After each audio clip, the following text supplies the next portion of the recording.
Good morning, everyone. We'll just give a few minutes to, a few seconds for everybody to join. And then I see the number of participants clicking up as they're all coming through. So I will just give you a few seconds to do that.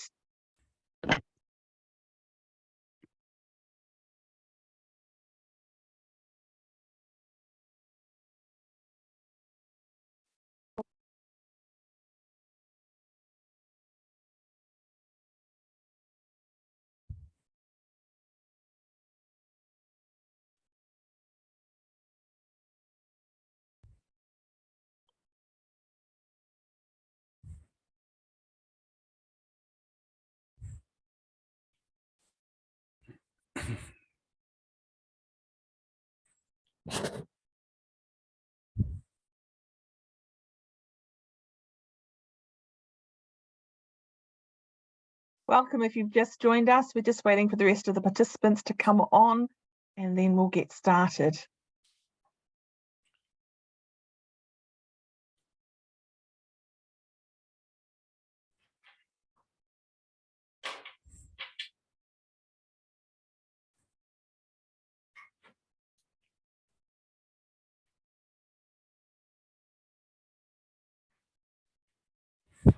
All right, we're good to go, Stephanie. We're good to go? Wonderful. Kia ora, te whalawa, ni hao, good morning. Welcome to the community fair brought to you by ANCAD. It's great that you're able to join us today. My name is Stephanie Maitland and it's certainly my pleasure to be your host this morning.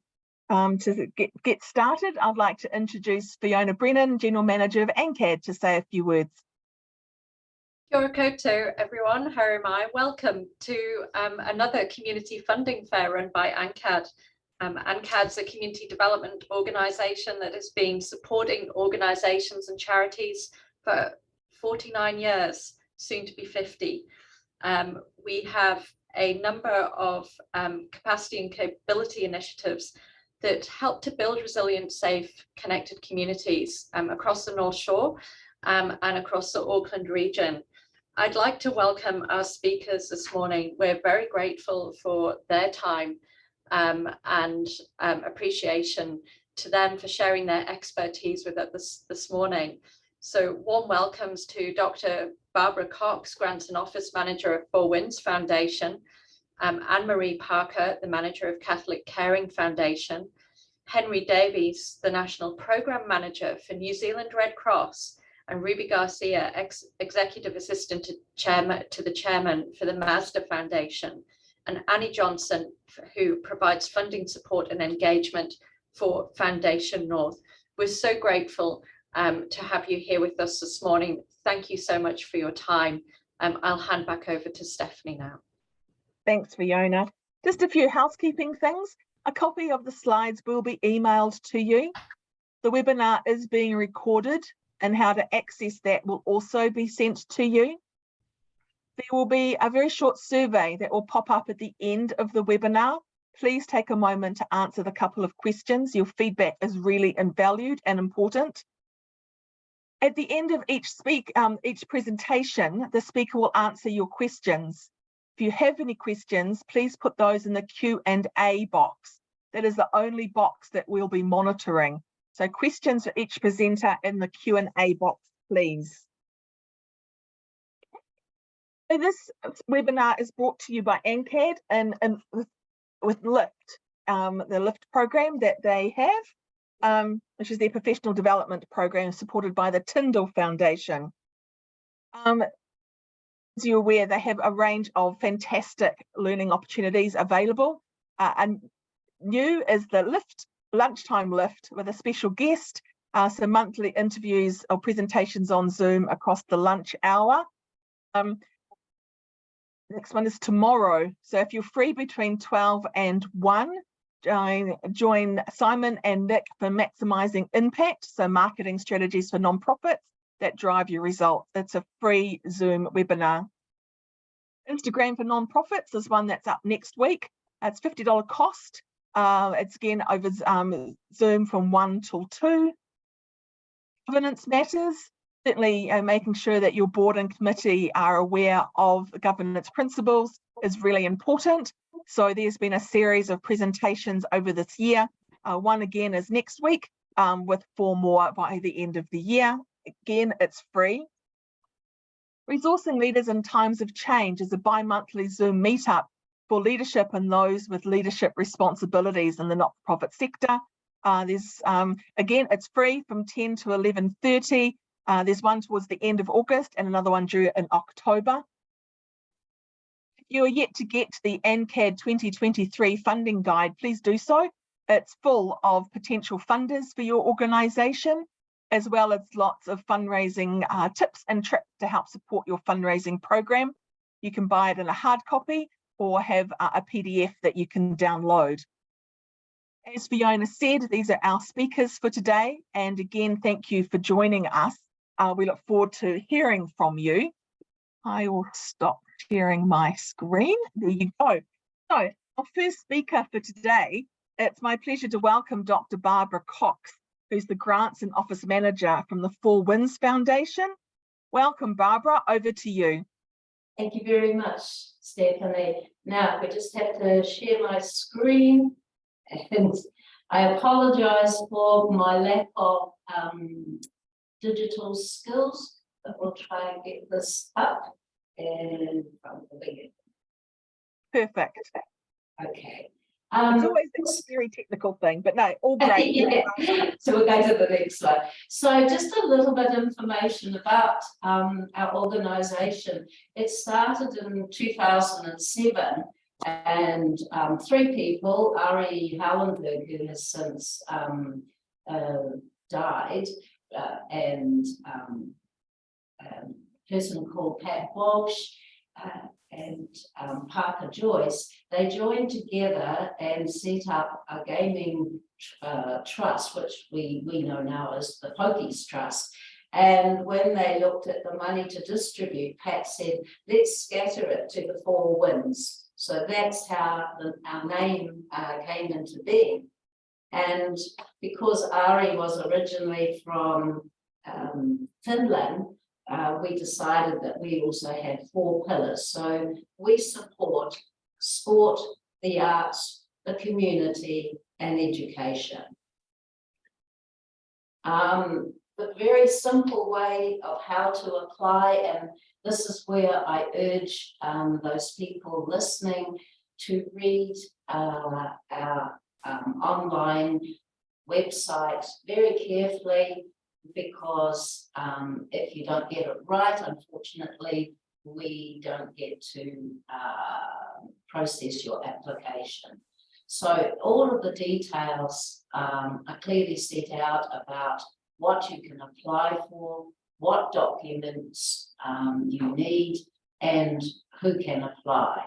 So it's quite straightforward, and we're one of the few gaming trust foundations that are still not online. We intend to go that way next year, but we will keep it also by hard copy for those who lack digital skills. So it's a very simple thing. You can download the application form, you fill it in, you accompany it by the relevant documentation, and then you have to get it in by the end of the month, and then it's heard the following month. So it's a really good and quite quick way of knowing that you've got funding. One thing to be aware of, if you're a new organisation, which I suspect some of you may be applying for the first time, make sure that you include a covering letter to state who you are, what you do, and the relevance to your organisation, to the wider community. So that's one of the really important things when it comes to the distribution of our profits. And bear in mind that we, by the Department of Internal Affairs, have to distribute 40% of the net proceeds. And one of the things that we as Four Winds are very strong on is that we want to see the largest amount of benefit going to the widest amount of the community. So I'm very open now to anyone who would like to ask questions. But I do reinforce, go to our website, read it carefully, and go from there. Thanks, Barbara. If you want to stop share screening there. So questions for Barbara, please put them in the Q&A box. So Barbara, I see that, as you said, the applications close on the last working day of the month. Do you then decide on whether they are approved or not, assuming they've met the criteria, in the order they come in? So are you more likely to get a yes if you submit it on the 1st of August as opposed to the 30th of August? No. The process is quite rigorous from our point of view. So they come in and we would like people to put them in the middle of the month because it's easier in terms of our processes. So they go to our grant administrator who checks for all the documents, and that particularly like the bank deposit forms are really important. And then they come to me. I check all of the legality of the organisation and what they're asking for. And then it goes to what we call our net proceeds committee. They look at every grant and we all make, I should say, recommendations of who we accept for funding. And then finally it goes to our board of directors who make the final decision. So that's the process. Wonderful, thank you. A question from Lincoln, like to know what makes a successful application? That's a good question.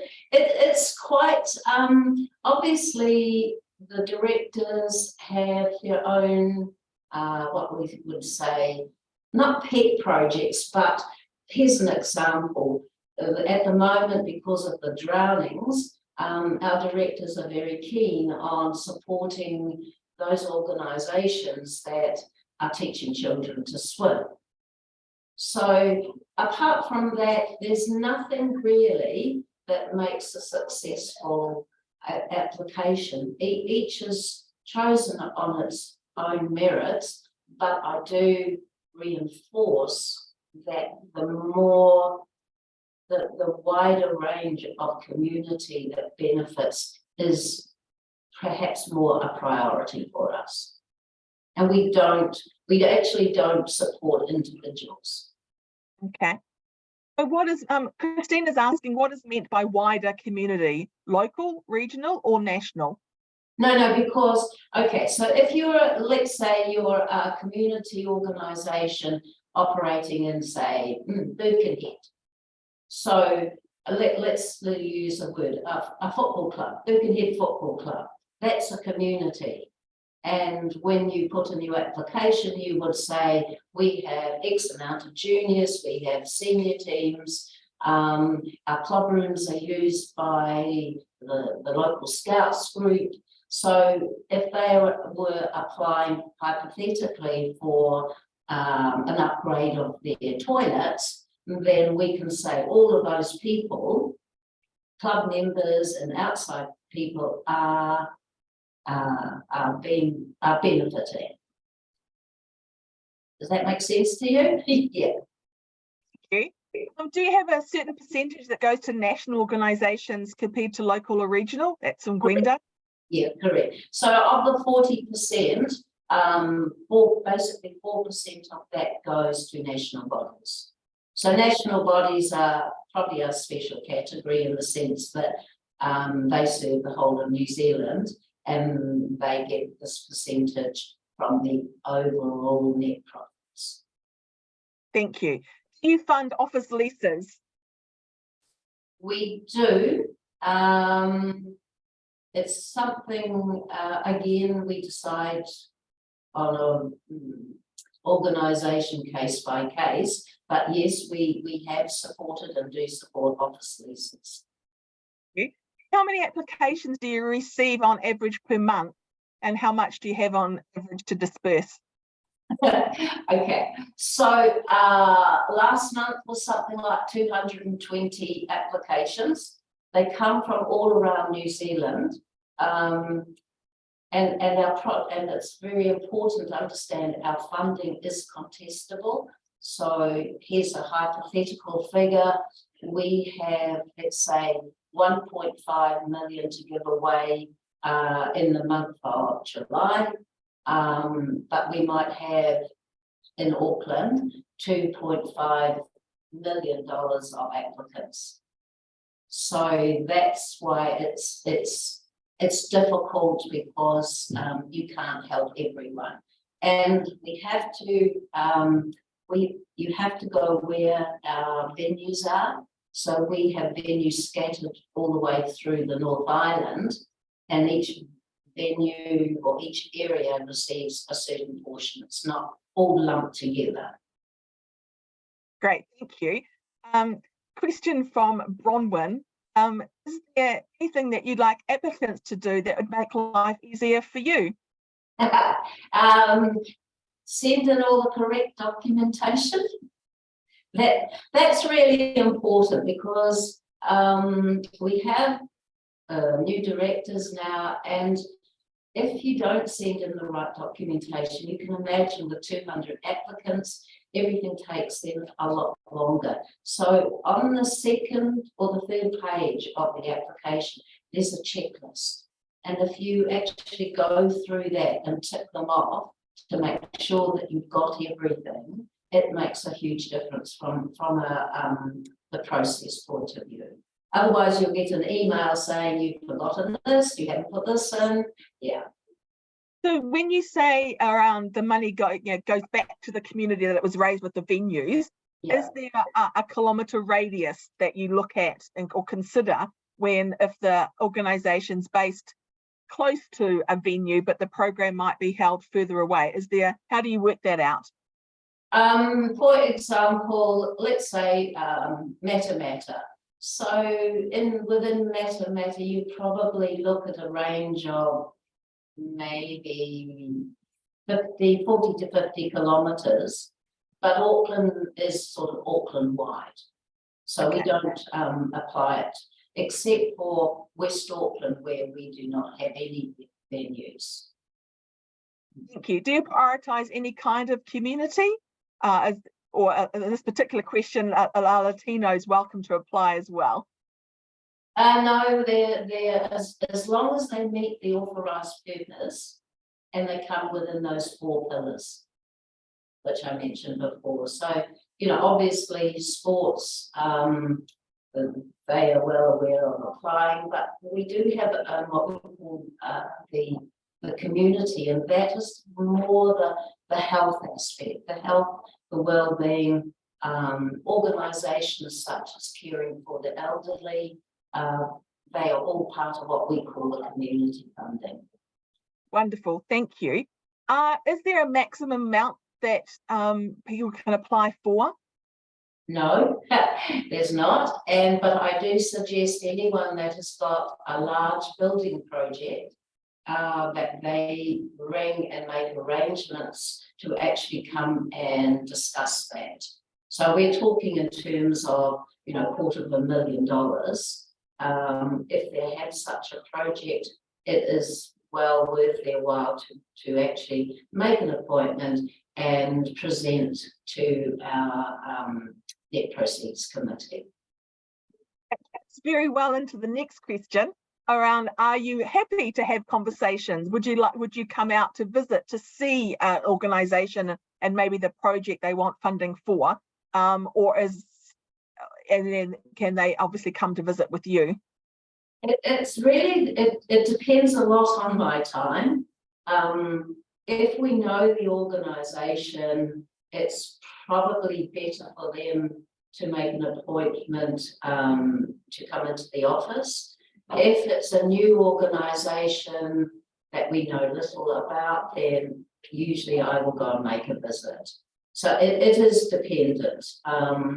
And for example, we have supported the surf lifesaving clubs to quite a considerable amount with their rebuilds. And you'll appreciate that it's such a large amount of money that we probably don't do a lot of them.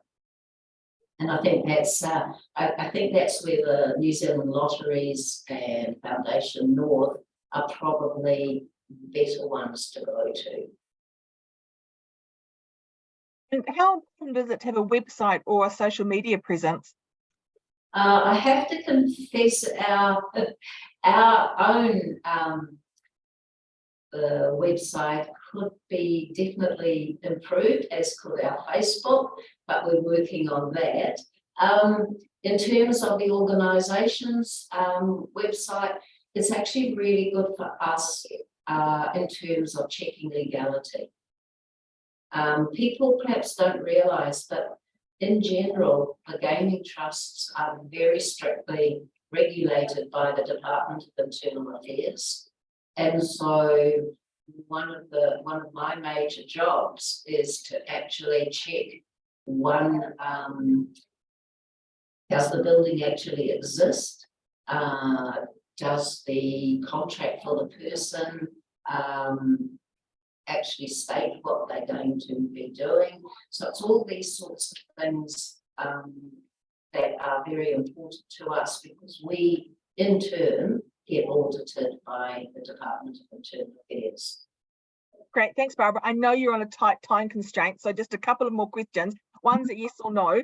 Do you fund umbrella organisations? No. No? No. And so my mind's just gone blank. And how often can you apply if you're approved or declined? Within every 12 months, you can apply 4 times, but that also includes your decline. Okay, so maximum 4 times, regardless of whether you're approved or declined. Thanks, Barbara. I know you're on a tight time constraint. Really appreciate you joining us today. There are a couple of questions that were unanswered, so I will see and maybe I can email those to you separately, and I can forward the answers. Brilliant. Thank you so much. As I said, I really appreciate you joining us today. Thank you. Thank you, Stephanie. Bye-bye, everyone. Take care. Bye-bye. Bye.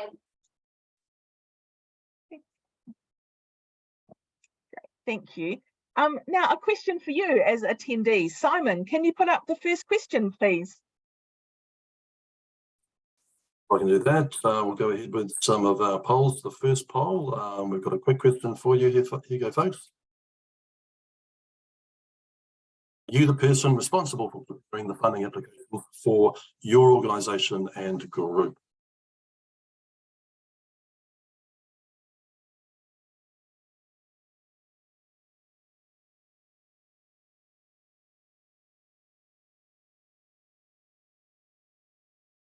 Right, I'll go ahead and end the poll in 3, 2, and 1. Here we go. Sharing the results. The 91% of us are responsible, so that could be why you're here. So hopefully you'll find today very useful. So thank you. Okay, just a reminder, keep using the Q&A box for all your questions for presenters. Our next speaker is Anne-Marie Parker, who's the manager of the Catholic Caring Foundation. Welcome, Anne-Marie. Please tell us more about the foundation. Thank you. Kia ora koutou, everybody. I presume you want me to share my screen now? Yes, Stephanie? slightly practiced. Slightly, emphasis on slightly. As we said, technology is a great thing. You're just going to make sure you got to push the right buttons. Yes, and thank you for your patience with All me. good. So just go to from the beginning. Right, Catholic Caring Foundation. So is that all right, Stephanie? That's okay. No, we can still see the slides down the side. So from the beginning should give you. There we go. There you go. Perfect. Thank you. Over to you. Thanks so much for inviting me to this. Look, the Catholic Caring Foundation, well, it's our 35th anniversary this year. So it was set up to provide financial support in terms of grants to agencies who were working with marginalised, the vulnerable and the most disadvantaged. And it was set up for what we call the Auckland Diocese. you probably don't understand, you wouldn't understand what that means, but geographically, it means that we can give grants to agencies from the top of the North Island, so from Kaitaia, right through to Greater Auckland, and then as south as Whitianga and Thames. So that's just to give you kind of an overview of the geographical reach. So as you can imagine, we're not a national organisation, so we don't support national organisations, but having said that, we do look at some agencies who have really strong programs within our geographical area that meet our criteria. So on a case-by-case basis, we will look at that, but typically we work with agencies who are in this region. And so we have community grants that are annually, and I'll give you some more information about our dates a little bit further on. But the journey that the foundation has had over the 35 years is that our board now are wanting to be a mana enhancing grant maker, and so we're looking at mana enhancing programs where people who are using those services are treated with dignity. So they are the types of programs that really resonate with us. And our vision has always been to help people and families out of poverty. They are the two main areas that we support. So we won't support sports because we know there are other agencies who do that really well. And we don't support education, through schools, because we know that there are other agencies who really do awesome work there. So our focus has always been on families and communities. Just to give you kind of an overview of some of the areas of need within those, within family and community that we support. And I'm kind of basing this on applications that have been successful in the last couple of years. So food security. So we assist food banks, and particularly over COVID, also with the cyclones and with the floods, we were able to increase our support there. Food banks increasingly are looking at the bigger, wider picture, and so we're really interested in how they approach that as well. That's on a case-by-case basis, but certainly food banks, that has always been one area that we've supported. We also support social work and counselling, for individuals and for families. This being a critical part of helping families out of poverty, helping families out of crises. Parenting programs is another thing that really resonates strongly with our board, that the intensive help that can provide mums and dads, or mums on their own, or fathers on their own at really critical times in their lives, supporting them and giving them the chance to upskill and at the end of the day to be a better mum and dad. We have also always supported women's refuges. The wraparound support that they give, the facilities that they have to run, the programs that they deliver. And the other area that really resonates is supporting at-risk youth and their families. We are supporting at the moment a wide range of those kind of programs, which are really in-depth, preventative, and complete wraparound. So they might have small numbers of participants, but the level of support is really deep and layered. And we believe that that's hugely impactful, and we would much rather, our young people have opportunities in life at an early stage rather than go down a track which is really hard to work with them.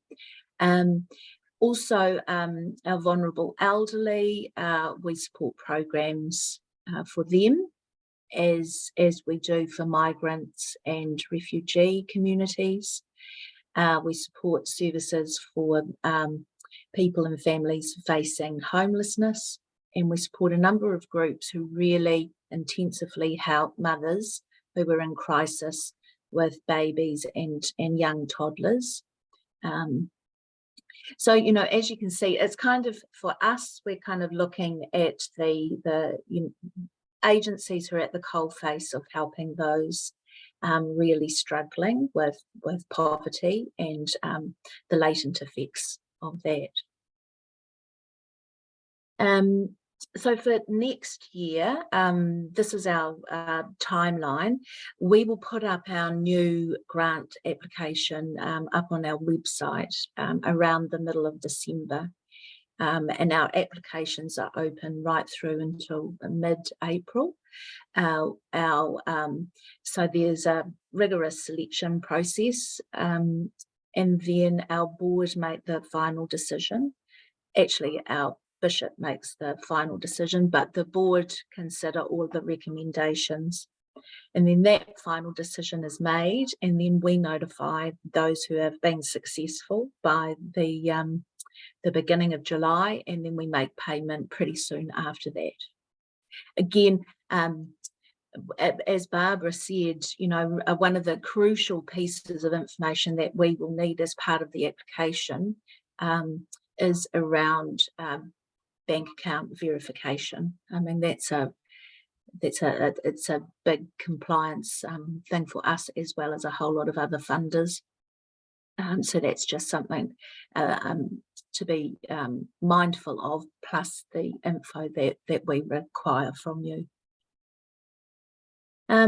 So who can apply? Well, any agency or social service that is operating within that geographical area that are really targeting and helping our disadvantaged groups and communities. We have, in the last couple of years, been receiving applications. Sorry, my alarm. We have been receiving some applications from agencies that have been operating for less than a year. And our general rule of thumb is that you need to have been operating for more than a year. And yeah, as I said, the geographical area is what we're mandated to do. We can't go outside of that. So typically our community grants are up to $15,000. We are also a faith-based local donation manager for the Tyndall Foundation. So a certain percentage of our, not a percentage, but a certain number of our applications are chosen with the Tyndall criteria in mind, which very much aligns with our criteria around family and community. And so if you're successful in getting the grant from us, when we tell you of your success, we will always say to you, the funding for your grant has come from the Tyndall Foundation. So we're really grateful for that support. It's hugely beneficial to us. And as I said, if you're successful, you will be notified that it's Tyndall funding or funding from the foundation. We also ask that if you do get a grant from us, that you submit an accountability report, and that will be up on our website, and we also remind you about that when we tell you that you've been successful. That accountability report, we try every year to try and simplify it, to make sure that the language is really easy to understand. But in essence, it's really you telling us the story of the impact that you've had with a particular program that you have delivered. And so if there's any, as Barbara mentioned, it's a really good idea to go to our website in the first instance, just to kind of have a look at the more of the information than I've been talking about here this morning. But if you do have information that you need to get hold of, you just give us a call or email. Because we're a really small team, we tend not to come and visit.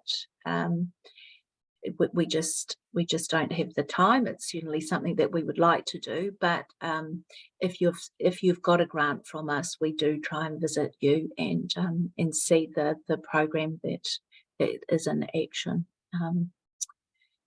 Yeah, so that's the presentation, and I'll stop sharing the screen now. Is that right, Stephanie? Yes, please. That's great. Thanks, Anne-Marie. So put your questions for Anne-Marie in the Q&A box. The question for you, do you want to hear from organisations outside of the funding round? Like, do you want to get their newsletter or be invited to an event that showcases what you help them get funding for? Yeah, and look, and we do receive that, and we're really grateful for that, because again, it's not just a transaction for us. We do want to create a stronger relationship. We just can't get to everything, but we so appreciate the good intentions behind that, and we welcome it. But you know, also, because we have such a small team, we can't get to everything. Wonderful, thank you. Question from Eileen: do you cover the Waikato, or is it just across to? It's just, no, we don't cover Waikato. There is another care foundation in the Waikato. So ours is really just kind of down to Thames and then across up to Whitianga. Do you favour organisations with religious connections? We don't favour organisations with a religious, sorry, was it a religious? I said religious connections. Connection. No, because we are open to all. We acknowledge, you know, because we understand, being a faith-based organisation, we kind of understand the commonality, but there's for other religious organisations, no, it's you know, we have other funding that's non-contestable, but the community grants are contestable, so anyone can apply to those. Wonderful. Kieran's asking, can you please talk more about helping people out of poverty? I have found that a hard question to reply to in the past. Many things help people out of poverty indirectly, but we don't give people money or financial education. Correct. It's very broad, it's very complex, and I suppose for us, there's a spectrum. You know, there are those that are for the very immediate need, and in a crisis, we will look at that for that immediate need.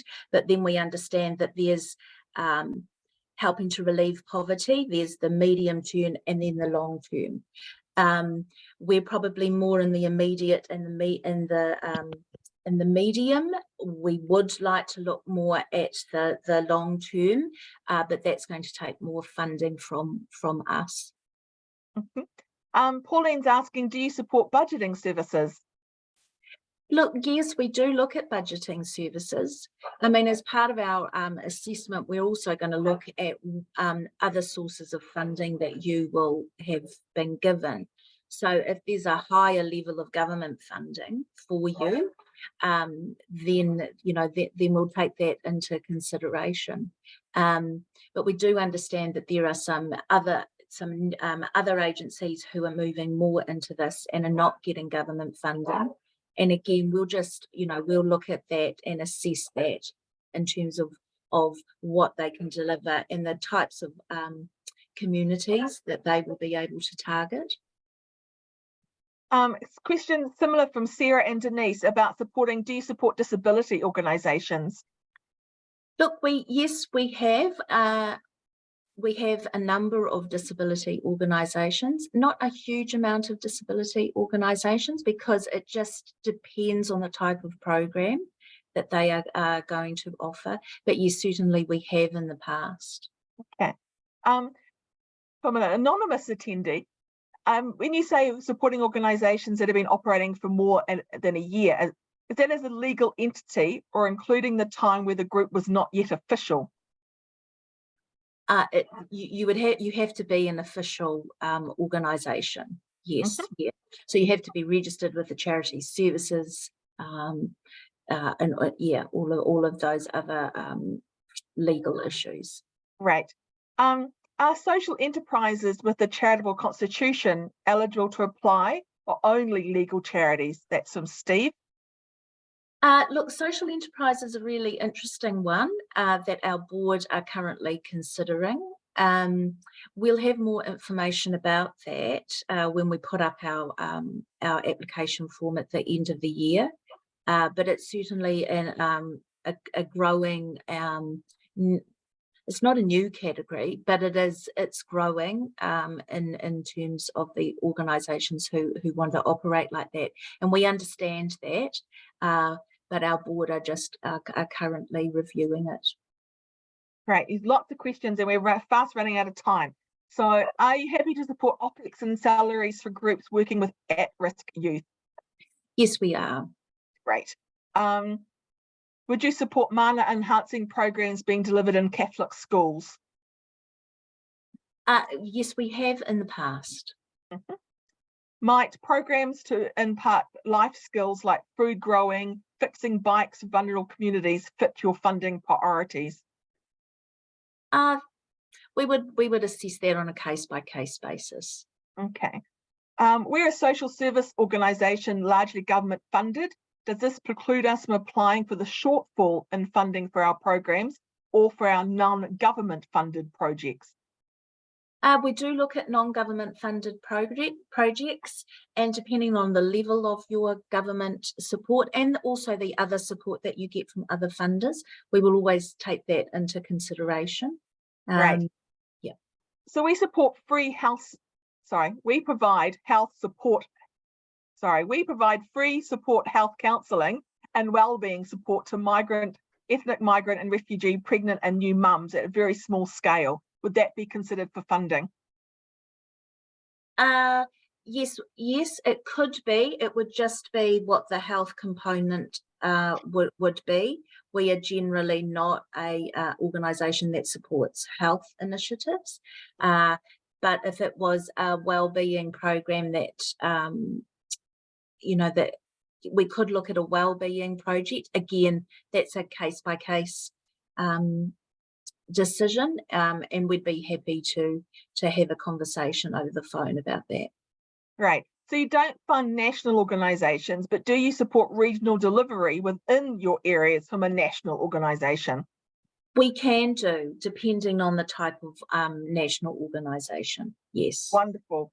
Thank you. I think that was the bulk of the questions, and we've hopefully covered all the key things there. Anne-Marie, thank you so much for joining us today. Really appreciate you spending the time and sharing information regarding the Catholic Caring Foundation. Thank you. Sure. Thank you. So time for another poll question for attendees before we head to Red Cross. Simon, I'm going to put up the next question. Here it is, folks. So poll number 2. Question is, how long have you been completing funding applications, if you indeed have? Less than a year, between 1 to 3 years, between 3 and 5 years, or more than 5 years?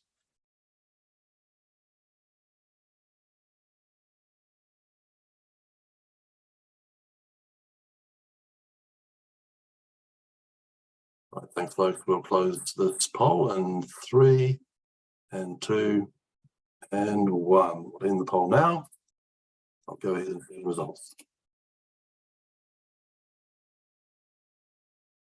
Okay, so an equal split there between less than a year and 5 years plus, with the other two filling in the gap. So interesting cross section there. So thank you for doing that. Our next speaker is Henry Davies, who's the National Program Manager from New Zealand Red Cross, who you'll be aware has received funding from appeals from the local regional disasters, and has been making that available to community organisations. So welcome, Henry. Glad that you can join us today. Over to you. Good morning all, and thanks for the invitation.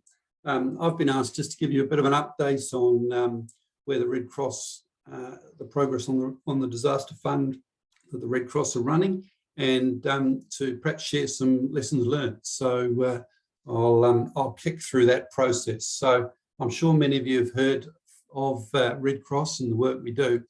And I joined the Red Cross in April as part of the team that was pulled together to manage the response.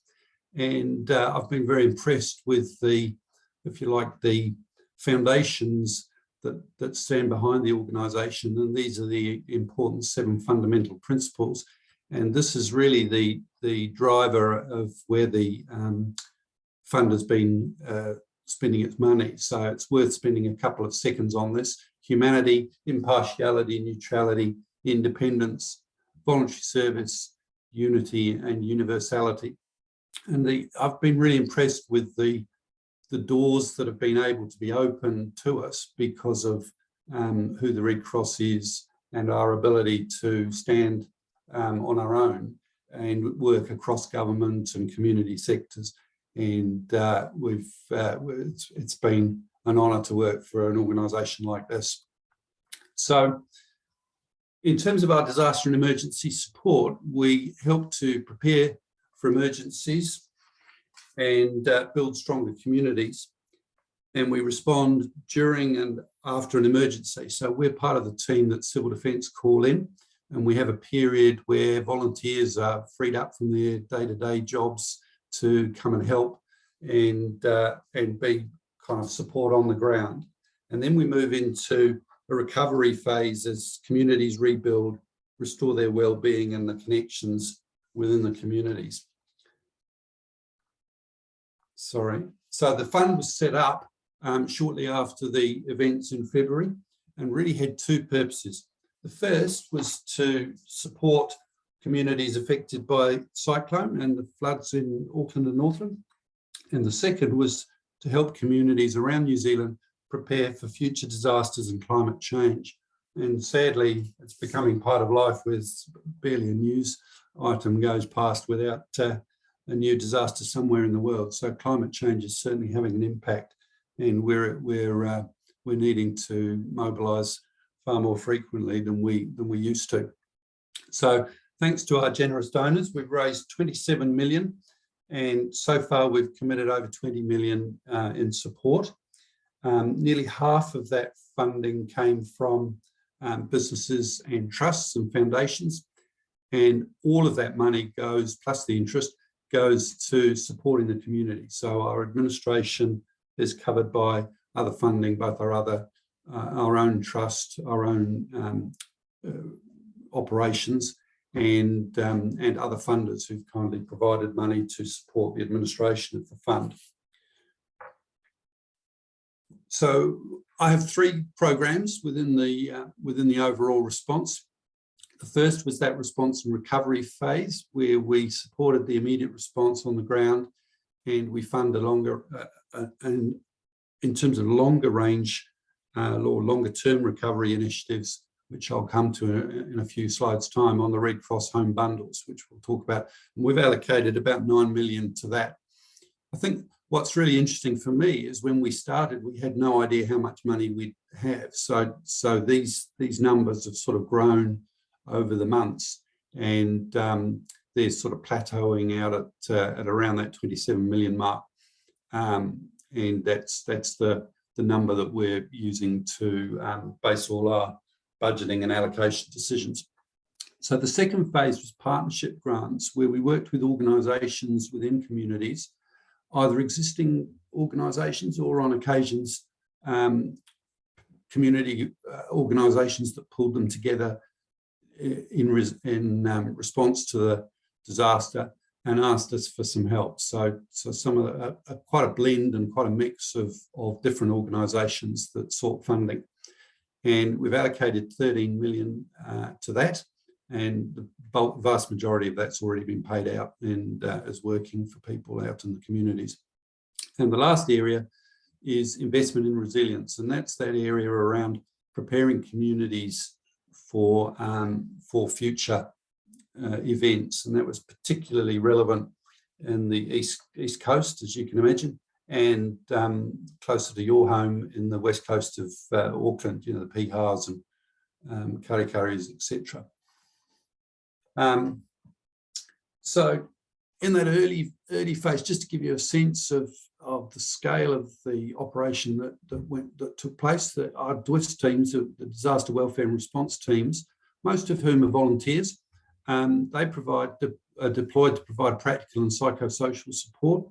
And we also have a role in providing stretchers, bedding and other supplies, particularly to civil defence centres. 8,000 hours in all were given in support. 127 of our volunteers and staff were involved across the regions that were impacted. We add to that the kind of the physical assets that we buy and provide. So satellite phones, generators, supporting cleanup kits, water blasters, dehumidifiers, hygiene products, food parcels, and working with other agencies that provided food parcels, and reconnecting and resupplying water and sewage to homes that lost water supplies. So quite a practical kind of initial response, some of which, particularly in that last area of water supplies, obviously that carries on.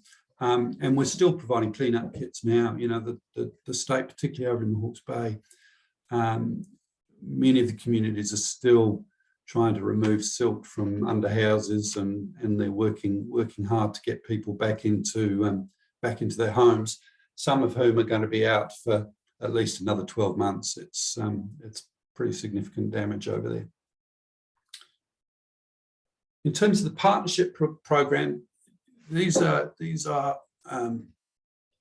was a fund that was open to community organisations to ask for what they need. There was quite a lot of research that came back after the response that we did in Christchurch in the earthquakes, that talked about whether we should give money directly to individuals or work with communities. And from a logistics point of view and a sense that we don't duplicate function with other agencies, we decided to work through community requests.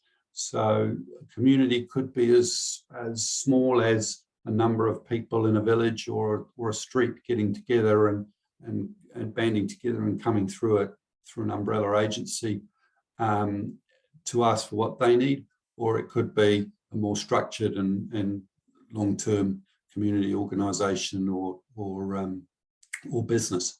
So our focus is on shelter, food, water, warmth, and mental well-being. And by August, we had 12 million, about 166 grants, and that included 3 million to the Hawke's Bay Disaster Relief Trust.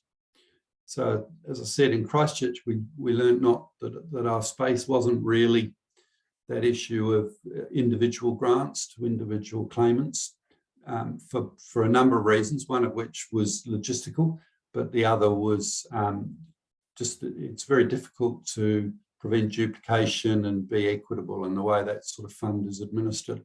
So we decided that we would provide 3 million to the Hawke's Bay Disaster Relief Trust, who were providing individual grants to people. And of course, they had the data on which houses were impacted and had the systems in place to administer that.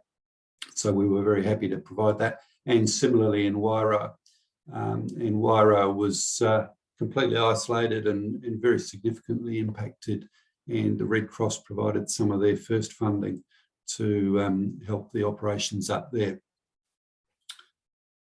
So some of the examples, we've provided temporary accommodation, food, clothing, cleanup equipment, home supplies, septic tank repairs, water pumps, generators, all of those sorts of things, in-school programs for mental health support. an enormous variety of requests that, from my perspective, it was interesting to see the things that communities were prioritising, and to be able to support them and deliver things that they thought were important for their communities. In terms of our ongoing work, because that fund has been paused now, what we're focusing on are the last two areas. The first is providing home bundles. So this is a program that we've taken from the service we offer for our migrants and refugee families, where we in effect provide essential home items to people that have lost everything as the flood came through their homes. And we're working with the warehouse group to provide beds, whiteware, living room furniture, heating, and basically enough supplies for them to get back into their house and try and return to a new normal. And we're expecting about 700 odd families that we can support with this sort of package. We've run a pilot up in Tarawhiti, and we're already underway in Auckland, and we're dealing through TAS in Auckland, Waira, Tikaraka and Tolaga Bay, and we're also moving obviously into the wider Hawke's Bay and Central Hawke's Bay with home bundles for them. And the last area is that resilience work, and as part of the community grant process, we got quite a number of applications for setting up, I think I've got here about 40, for communities who wanted to set up some kind of resilience for the future, and that varied from better communications, immediate requirements for bedding, that type of stuff, all the way through to vehicles and staffing to build plans to in effect take ownership of their resilience plan in their community. So we decided we'd pause the decisions on those because we wanted to take a more strategic view on how we could be equitable across communities. And we're working with civil defence in the various councils to look at what we can do and how we can be consistent in the way that we help across the impacted areas and more broadly across New Zealand. So to finish off, and before some questions, I thought I'd just clarify or give you a sense of what I've learned in the 5 months or so that I've been here. And the first was a real challenge, I think, for many of the people who were in the team, but it was clearly defining the swim lane we operate in.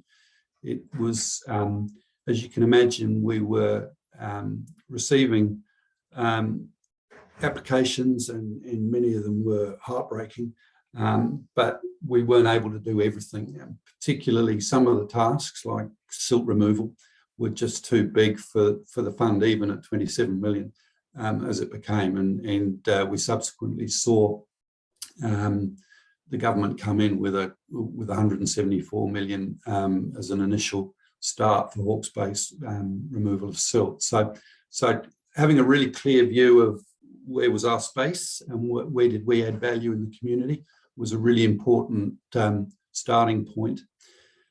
We worked in partnership with other agencies and funders, and I think this worked well, particularly with Marae and iwi groups, where we worked with Te Puni Kōkiri and other agencies to say, well, this is the sort of stuff we can fund, what can you do to help? And we were able to team up and respond to their requirements.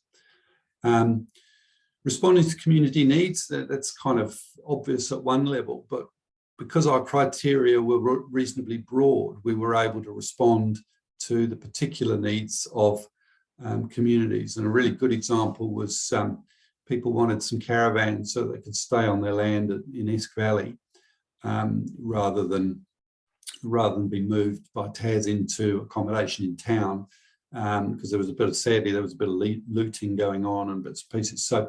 So we provided caravans, which very few agencies would have done because ground was polluted and wasn't entirely safe. But on the other hand, it was better that they were in a caravan than camping in a tent. So we took the pragmatic decision to provide caravans. Embedding the learnings from previous experience. I've got a long history in program management, and lots of people write reports and put them in a drawer. The real key thing is how do you build the learnings back into the structures in your organisation and the systems that you have in place. And Red Cross do that really well. Balancing ambition with capacity. I think lots of people think Red Cross is bigger than we are, and the team pulled together is about 9 of us here, 6 out in the regions and 3 in head office managing the processes and the back office.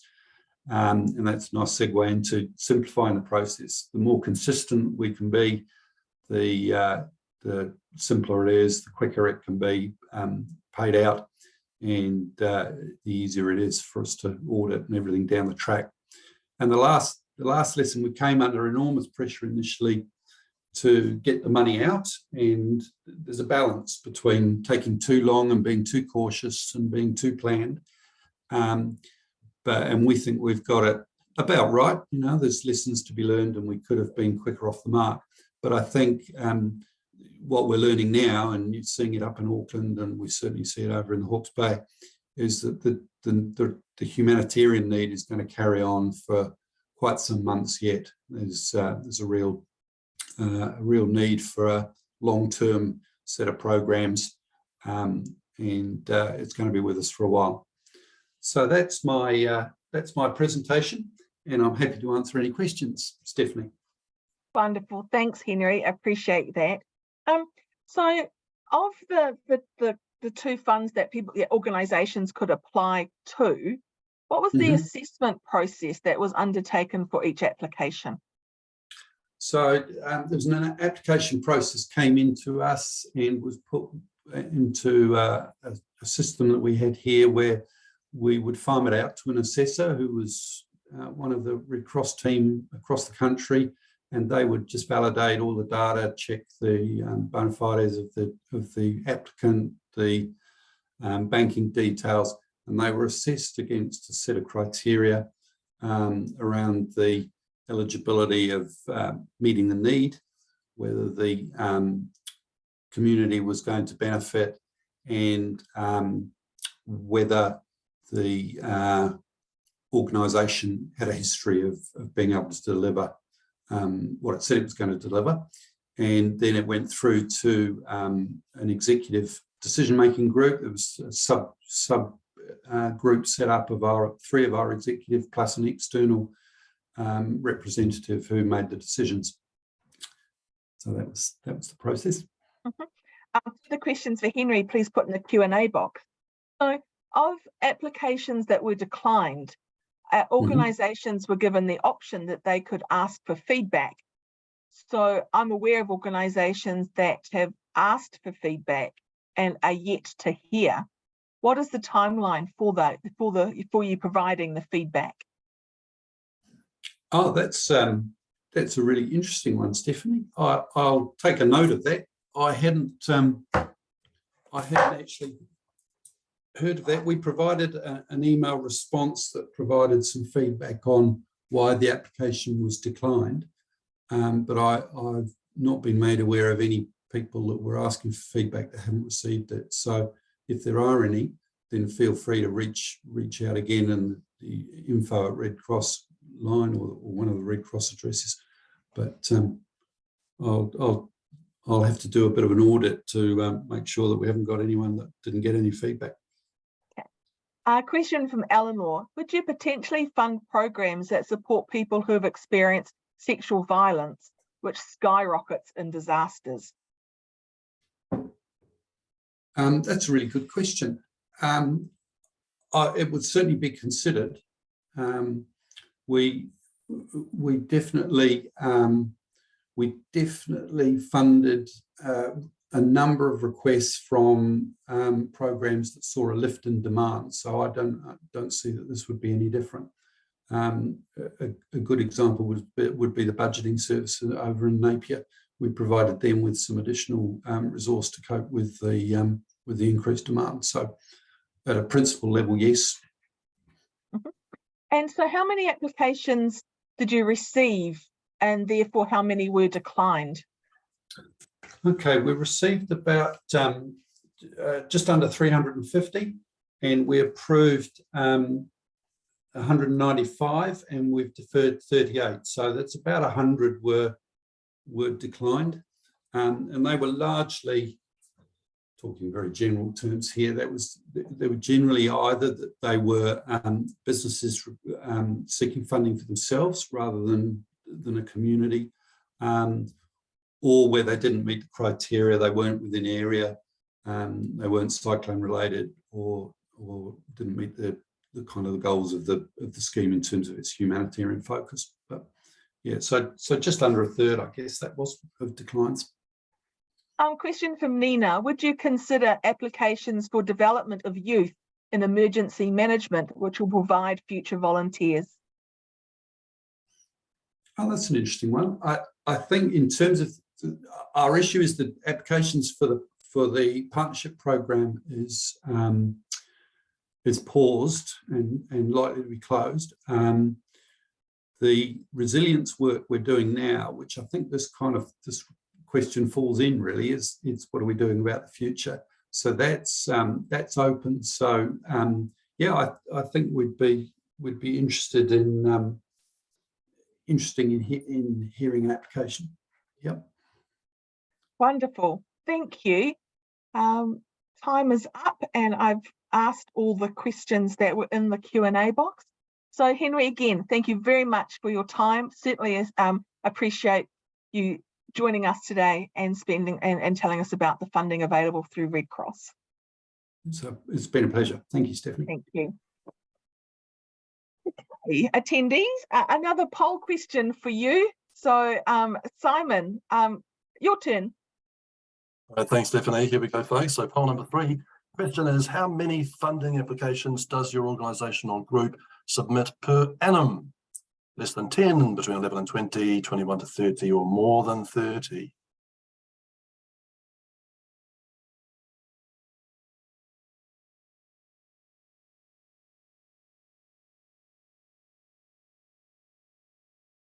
And we'll go ahead and close the poll in 3 and 2 and 1. We'll share the results now.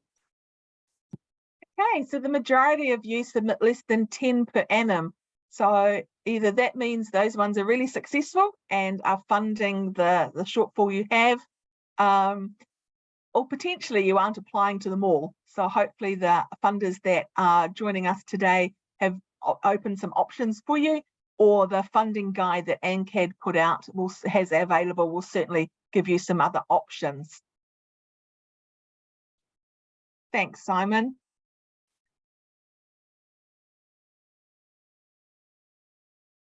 Okay, our next speaker who has joining us is from the Mazda Foundation. Ruby Garcia is the Executive Assistant to the Chairman. Welcome, Ruby. Glad that you can join us today. Over to you. Hi, everyone. Can everyone hear me okay? Perfect. Okay. So as Stephanie mentioned, I am the Executive Assistant to the Chairman. I will be sharing my screen very shortly because I did create a very small and short presentation to hopefully give you guys some advice and the do's and don'ts on how to apply with the Mazda Foundation. So I'll just quickly start there. Okay, perfect.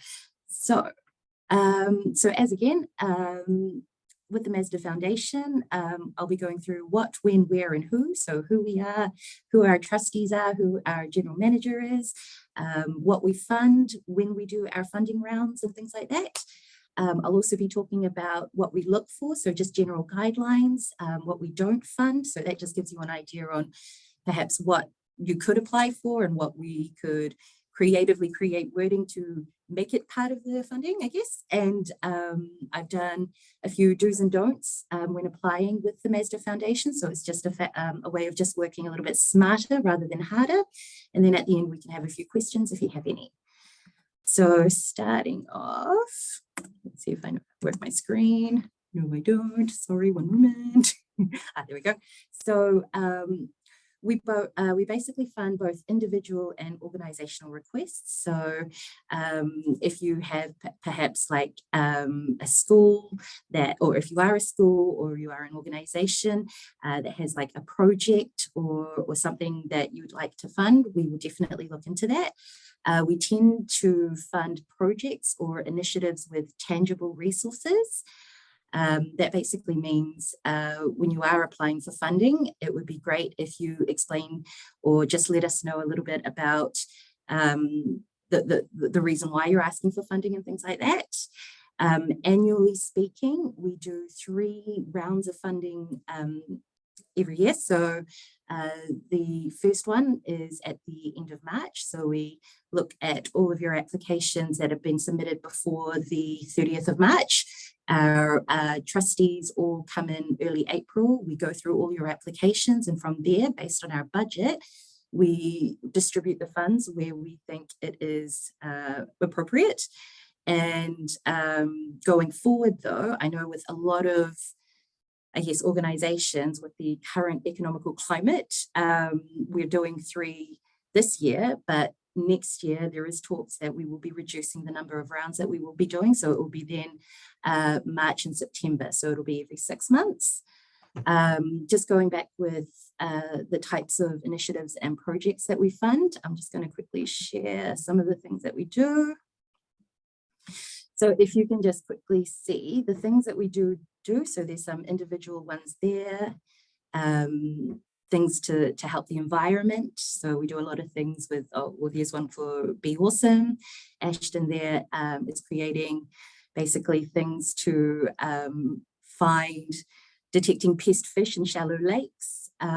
We've got Ruby, I don't mean to interrupt you, but are you expecting us to see some of these success stories or just all the link there on your slide? Oh, sorry. Can you see the link that I've gone into? No. No? Okay, let me just see if I can. Sorry, let me see if I can share that. So essentially, I'm just showing the successful applicants that won funding during the March round of this year. I'm seeing, oh, sorry, let me see if I can try to. That's all right. Why don't you just talk to them? Okay, so basically with some of the funding, what you will see, or what I will basically convey, is with the Mazda Foundation, not to sound rude, but if you're asking for $10,000 and our budget is, say, $30,000 for that round, it's an unlikely chance that you would probably get the whole amount. We could probably partially fund it, but I don't think $10,000 would be awarded, simply because with the Mazda Foundation, we would like to, I guess, distribute our funding to as many applicants as we can help at that time. Looking with some of the applicants as well, the main, I guess the main thing is that not so much the number of applications we receive, but it's more the amount of people that we can help with that application. So, for example, I guess a more recent one that won funding was an initiative basically to plant 300 trees in the South Island to help restore like the flora and fauna of the area that was ravaged by weather conditions and things like that. So just going back to my slide just so that we can be on the same page, sorry. Let's go back to here. So basically with the team, we have David Hodge, who is the chairman. He is also the general manager of Mazda New Zealand. He likes to look at applications that have like an organizational or like an employment initiative to help upskill staff. John, who is our, he's the head of John Boyd Public Relations. He handles our press releases. He looks after our social media content. And when he looks for applications, he looks for the type of content that we could use as part of the Mazda Foundation to present all the good things that we're doing. Bo, who is a jewelry designer and former lead of 90s rock band Stella, is our brand ambassador, and she generally looks at applications that have kind of like an artistic or a cultural relevance that would help New Zealanders. Andrew, who is our dealer principal and director of McKendry in the South Island. So he likes to look for relatively car or motor vehicle related, or maybe like even mail related applications, or things like one thing that he really enjoyed was helping fund the Scouts, for example, so that they could get I think it was new motorboats or something along those lines. So he likes to get that outdoorsy kind of feel, things that will help, like you know, get people outdoors and things like that. And then Claire, who's also our trustee, she is the general manager of an organization called Look Good, Feel Better. It's helped basically dress people and has reached over 40 community centers and things like that. So she also looks for like, again, employment upskilling, organizational change and things like that. So just to give you an idea, those are the types of things that they like to look for when reading applications. My job specifically is to get all the applications, read all of them, summarize them, and then present it to the chairman and trustees when they meet for the end of rounds. And then that's when they vote for who would be successful in getting the applications. Okay, cool. So what we consider when reviewing grant applications, so this information is also available on our website. So when you are like looking to apply with Mazda Foundation, these are just key concepts that we would look into when reading your applications. So again, talking about the trustees, these are the areas they would favour as well. And so again, the maintenance and improvement of natural environments, that's something that Bo and Claire are very passionate about. The advancement of culture, education and things like that. Andrew and John are also very passionate in those things. The advancement of education and employment, again, David and John. And the arts, again, would be like a Claire and Bo kind of arena. So when we read these applications and we see these things, they would advocate for those key areas, if that makes sense. Okay, cool. So the areas, however, we don't fund would be things like fundraising dinners or events, salaries, wages and fees, capital building projects, debt reduction requests from foreign countries. So we specifically like to cater and help domestic charities and individuals and organizations, property rental and lease payments, and office and administration expenses. So when we receive applications saying we would like to fund someone's wages for X amount of time, as an organization, we kind of feel like you should be able to be funding your staff, but we would help encourage their upskilling. So if there was perhaps like CPR or first aid courses that you would like to maybe fund for them, those are something that we would look into. So it's again, just being smart with how you explain what you're asking for, and also trying to avoid the things that are listed in the things that we don't cover. And that's basically for any type of organization. If you're asking for funding, like make sure you read the terms and conditions, because if you're going to be applying and you're applying for something that they don't generally fund, it's going to be a waste of your time and a waste of your application, really. So that's just some do's and don'ts. Generally speaking as well, here are some do's and don'ts with the Mazda Foundation specifically. So for us, you need to understand, or we need to understand why you require the funding. Be specific. what you plan to do and set realistic goals and timelines. If you are successful with the Mazda Foundation, we do ask for something called an accountability report after you receive the funds. That usually takes about 3 months for us to receive. So it just gives you that time to plan and spend the money, and then just basically show us the results as well. And for media purposes, for John's aspect, he likes to show all these successful stories on our webpage. Again, ensure your eligibility. So focus your application on the funder's priorities. That's why I've actually put some of our do's and don'ts or the guidelines in this presentation, which will be available for you after this presentation as well. It's also good that with your application, either individual or organization, try to make a connection. It's good to have that ability to be like, I understand what I'm asking for, and I understand the people that I'm asking this from. So it's good to connect the two. Write in plain language. So as a person that reads these applications, the executive summary, try entice me or the reader in the first sentence. We don't necessarily need the body in your executive summary. We can just get an idea of what you want. So it's like a taste of what you're asking for. And then we can go into it in further detail once we get into the meaty part of the application. One thing that I have noticed in the rush of things, when we do ask for supporting materials, so that's things like really simple things like bank deposit slips, so we know where to distribute the funds, quotes if you're requiring resources. So getting a couple of quotes as well is also a good idea, just so that we can see that, you know, you're trying to get the best for your organization or for your individual needs. So it also kind of feeds the story of your application as well. So it shows us that you're making that effort.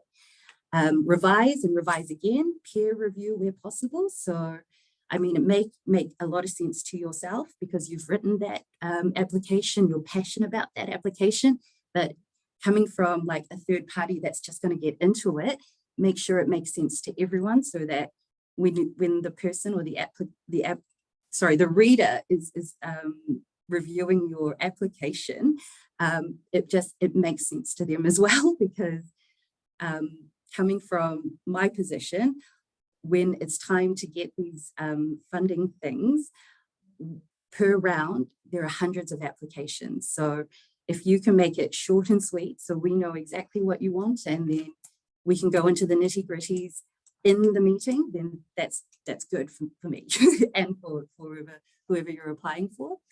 And the last one is, if you can see it, is basically ensure that you submit it, the application with plenty of time, because there are, I mean, it's understandable for last minute submissions because you're trying to get everything in order, or you've got, like, you know, lives and things like that. So things can pile on top of you, but try to ensure that you at least get it before the deadline, not like 11:59 and the deadline's at 12, because that it's not university, and I am guilty for that as well, doing the last minute submission. But you know, you in the rush of things, you can forget things. You may not be able to attach the required attachments. You may, in the rush of things, misinterpreted something. So having that time to actually look at your application, make sure that you've actually read all the terms and conditions, make sure that you're making the connections and things like that. It gives you a better sense of your, I guess, approval. Sorry, I'm a little bit flustered because, but yeah, so essentially just making sure that it is there on like before the due date, because for me, being one of the readers of these applications, I can get them in faster. I would definitely have it, because I would be the one that's summarizing everything for the trustees and the chairman. So I would have a better understanding of your application and your needs prior to, rather than rushing through all the last minute submissions where it's just like click, click, click, click, click, just to get them all in, and just to make sure that you don't miss out on that time for funding. So the earlier you get, the more focus you get. The later you get, the less time the people get to look at your submission, if that makes sense. Okay, and so the don'ts. And I know this is going to be a little bit controversial, but don't get too emotional. stay focused on the goals and try to convey your message in a semi, I guess, how do I say this? Okay, so just to give you an example, there was one specific application, I won't give too much away, but their executive summary was basically their family history of just a lot of depressing things happened.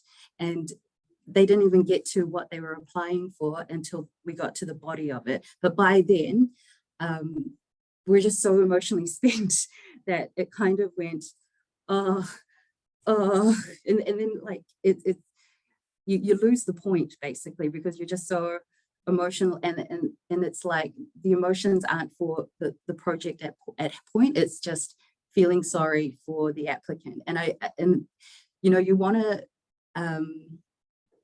you want to be uplifted with these things. So you can be emotional, but this isn't the Oscars, you know, so like you don't need to create like a story that will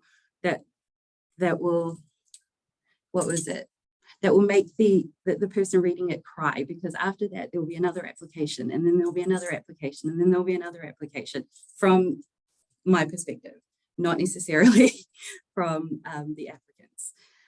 So this is also something I'm doing right now, but you shouldn't do in your application, is stray from the point. So just make sure that your focus is clear and concise and something easy to read. Don't give too much away in the application, because you want to be able to provide all the evidence perhaps once you are successful in your application. So I mean, it's good to have like a guideline, but to have like expected results and all that stuff, it's not necessary in the application process. Stick to your main objective. Obviously, that's hopefully just as obvious as it is. So stick to what you're applying for. Don't try to extend it out and say, oh, but there are these other projects and these other projects that could benefit if this one was funded, kind of thing. So just stick to this. And then if there are other initiatives that were successful because of that, that can be publicized after the fact. You don't need it in the application. And then again, leave your submissions to last minute. So again, this isn't university.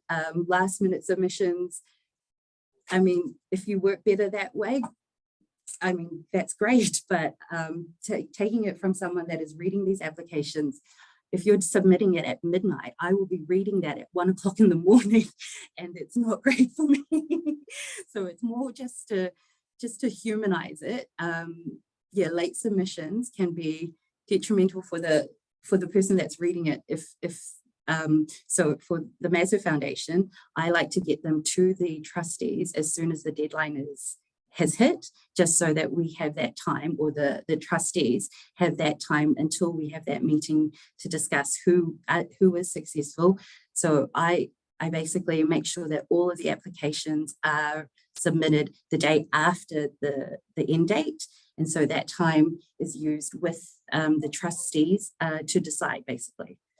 And yeah, so sorry, is there any questions? Sorry, it's been quite short. No, that's great. Thanks, Ruby. So these questions: would you fund modifications for a vehicle for a disabled person? We can do. So if you were to get like if you were requiring specific parts for that vehicle, we would look at again, so it would be that extra documentation, getting those quotes for those individual parts, writing why, I guess, because obviously it's for an individual with disabilities, but why is it important? What would be the benefit to the individual or to the family? Again, not a story, but just like the direct impact and how that would benefit those individuals. That's what we like to hear. Mm-hmm. So would you fund a compostable toilet and a small water tank for volunteer use on a long-term environmental project? Sorry, could you repeat the question? Would you fund a compostable toilet and small water tank for volunteer use on a long-term environmental project?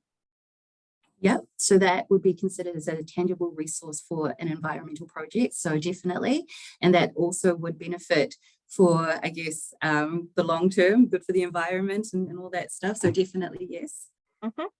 Do So you again, fund it's just also being able to word it in a way that would meet the requirements of the Mazda Foundation or the organisation that you would be asking the funding for. Mm-hmm. Do you fund retrospectively, so some project retrospectively, so costs that have already been incurred? That's a tricky question, to be fair. We tend to, with the applications, there would be a period in which, in the initial, the questions like what period of time this project would be needed, and if it's prior to the initial funding,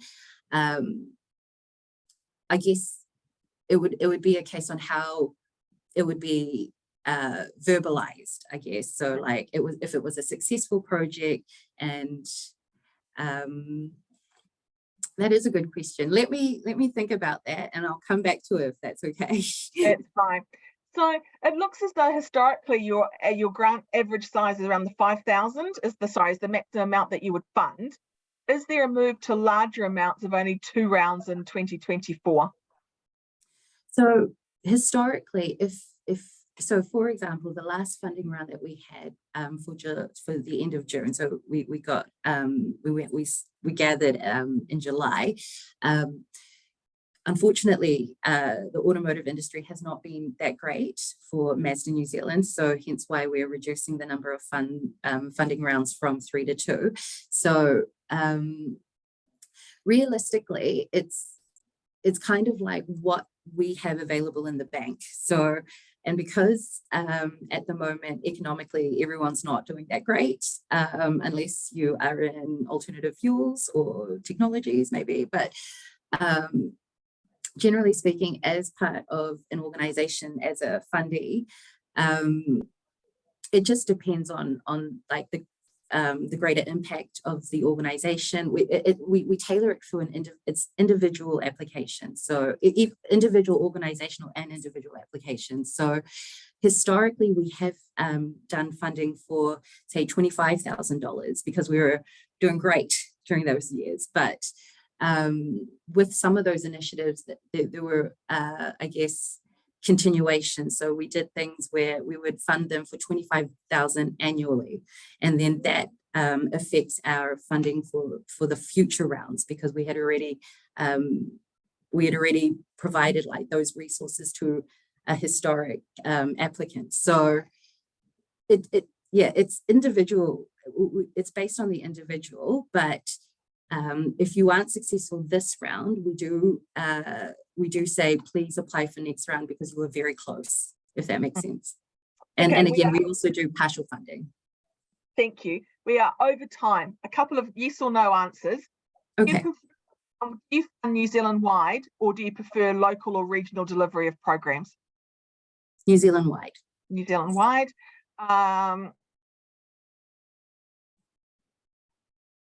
Would you fund something like venue hire for arts programs but youth at risk?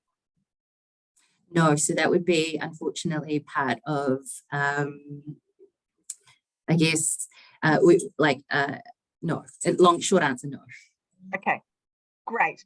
I think we've covered most of the ones. There are some similar questions, and I think you've covered the answers too. One of the barriers for elders to participate in programs or activities is transport. Would you fund buying a 12-seater van to transport elders to and from? I'm not too sure if we would have the funding to provide the purchase of the van, but if we were to hire the van, we would cover the costs, because that would be like a project to go to something. We have covered, I think in the last funding round, geriatrics, geriatric care, so that they can participate in a musical program and things like that. So the funding would be to get them to that musical program, to have the tutors be there and like, you know, socialize them and things like that. So we do the costs incurred to provide a service. Oh, that's a tricky way of wording it, but you know, for the van specifically, for that one. Yes. Okay.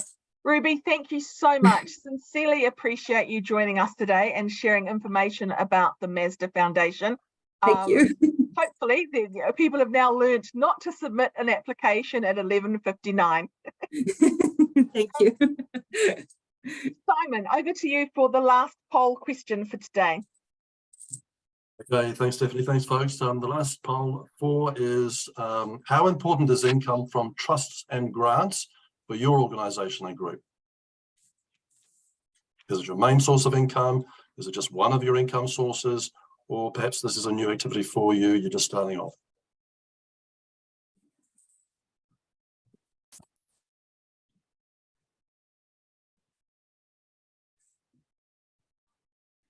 Right, ending poll in 3, 2, 1. And here we go, ending poll, showing the results. It's quite balanced, isn't it, between being your main source and one of your income sources.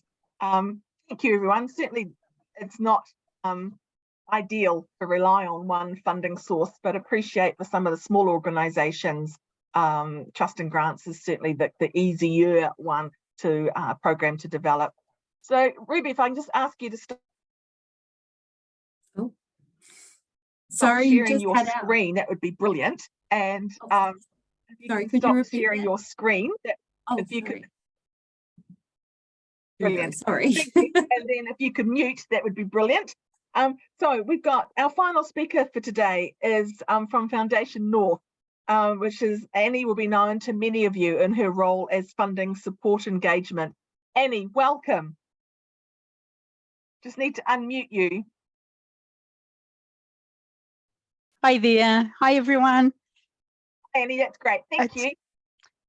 I will share my screen at this stage. Okay, can do this. Here we go.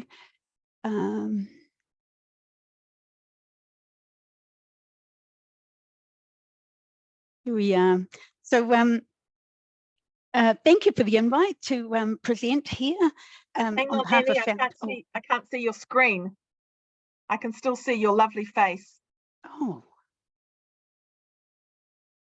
So the share screen at the bottom and then click on your presentation. Yep, so you can't, I'm flicking through my, sorry about this, folks. It's all right, technology is a Here great we thing when go. it works. From the beginning. I can still see you, so I can't see your presentation. Okay, No, it works because we did this. Yes, we did. We're doing a little test run. I can see it, and if I go from beginning, slideshow from beginning. You need to maybe click out of that and do the share screen first, and then click on your PowerPoint. Okay. Unless, Simon, you've got another option that I should be suggesting.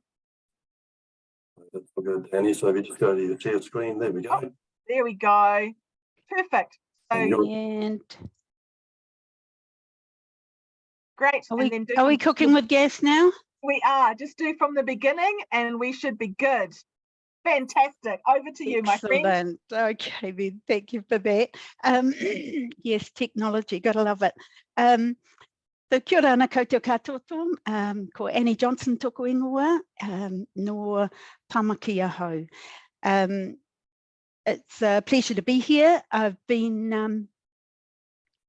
currently in the funding team, have been for about 6 years, and I've been at Foundation North now for 15 years, just celebrated 15 years there. So here we go. Let's, okay, so who is Foundation North? So we are your community trust. We're one of a family of 12 community trusts located throughout New Zealand, and because as you can see, our endowment has come from the sale of the community shares of the Auckland Savings Bank back in 1988, and so our funding region is Auckland and Northland. So and they were the communities that built the bank. So yes, and you can see there our current granting budget is around 50 million. So the Foundation's investment returns were only briefly impacted by COVID, floods, cyclone, and the Russian-Ukraine conflict. But there are significant reserves, so we remain in a pretty good position to continue granting at similar levels to that. Next, so our values. We are a values-driven organisation with an overall vision of enhanced lives. And our purpose is to enhance lives through responsible guardianship of our investments and focused funding. And this is anchored by our commitment to te tiriti and climate change. We are a team of over 40 staff and who live and breathe our values. So here we are, our funding framework. So a majority of our applications will come into the funding hub through the community funding pathway. And this pathway has two programs. You can see there, the quick response grants, that's for requests of up to 25,000. And then in the community grants, of course, there's actually two bands there, but essentially both of those are over 25,000 there. And they are open all year round. These programs are open all year round, and that you can apply for online at any time. The key differences between the two is the amount of, obviously, the amount of funding you can apply for and the turnaround time once you have submitted a complete application. And by a complete application, I will cover it in later slides, but just to say that each application is considered alongside all other requests for the contestable funding available.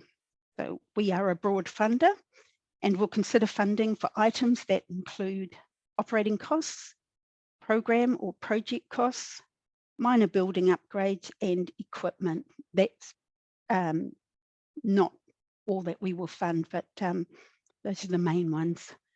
And here we are. So here we've got with the quick response grant. So as I said, it's up to 25,000. We don't have closing dates, and we aim to give you a decision within 2 months of receiving a complete application. There it is again. I will get to that. But our quick response grants have streamlined processes that see grants working in communities as quickly as possible. One such organisation is in the photo here, the Korean Positive Aging Charitable Trust. Now, they've been targeting the needs of Korean elder people and their families for the past 6 years. And they seek to promote and maintain a happy, healthy and holistic way of life for Korean seniors and their families. The CAPE Act offers a number of services to foster inclusive communities. You can read about this story on our website, but that's one of the groups that we have funded in this space. Next, we have, so with the community grants, as I alluded to before, they are for grants over 25,000. Now, there is 25,000 and up to 99,999. And that we have delegated authority, it's assessed and a decision is made in-house. For 100,000 and over, so still in the community grant space, that would need to go to a board meeting for a decision, and our board meets 6 times a year. Now, even then, we don't have a closing date as such, but we do recommend that you will have had a conversation with us, and we do recommend that you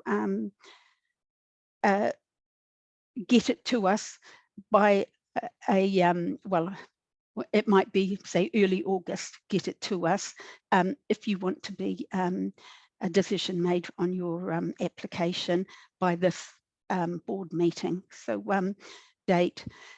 So again, yep, so no closing dates in those. We do consider multi-year applications. In that space, you would probably have a conversation with us first. And in any of these, we encourage you to have a conversation with us. Do give us a call, and we aim to give you a decision. We say up to 5 months. It's going to take longer for the 100,000 and over, but it will still be within that 5-month period that we would get the over 25,000 up to 99999. So yeah, that's the community grant space. And an organisation we funded through the community grants program is Kaipatiki project in Birkdale on Auckland's North Shore. Here they are in the photo here, and they began over 23 years ago as a neighbourhood environmental action group, and it is now an innovative eco hub running a thriving native plant nursery and facilitating local native ngahere, stream and estuary regeneration. So despite the challenges, the impact of Kaipatiki Project's regenerative environmental program has amplified over the last 12 months, strengthening their offerings and increasing community engagement and participation in a number of ways. So yep, there's an example of that, and there's many other examples on our website and stories as well. So here we are, our focus areas. So Foundation North's vision, as I said, as the Community Trust for Auckland and Northland, is enhanced lives. Our strategy is a roadmap developed to support that vision. And to achieve our vision, we aim to create positive social change across the 4 focus areas you can see there. When you apply for funding through the quick response or community grant programs, your application will be assessed in terms of the degree of fit or alignment your project or initiative has with one or more of the 4 focus areas you see there. In saying that, you may see your program fits across 2 or more of the focus areas you can see there. You will be asked in your application to select one. So whichever, if you see yourself across, at least 2 of them, you'll need to have a look at your what it is you're coming to us for, and really demonstrate the strong alignment. There will be one that will come to the fore, but you will be asked to, and of course, demonstrate or evidence that that alignment in your application. So there is, I guess, to help you, there is we have, of course, an information sheet on our website about on each one, and there are a number of activities under it that we will support. So we're looking for these outcomes when we talk about increased equity. These are the outcomes that we are. It could be thriving tamariki, rangatahi and whānau, improved equity and well-being as Māori and as Pacific peoples.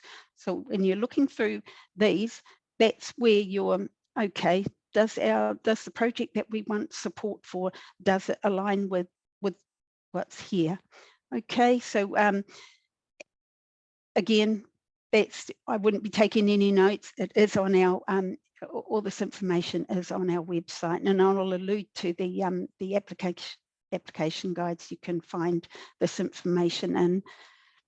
Okay, then, so next up, so application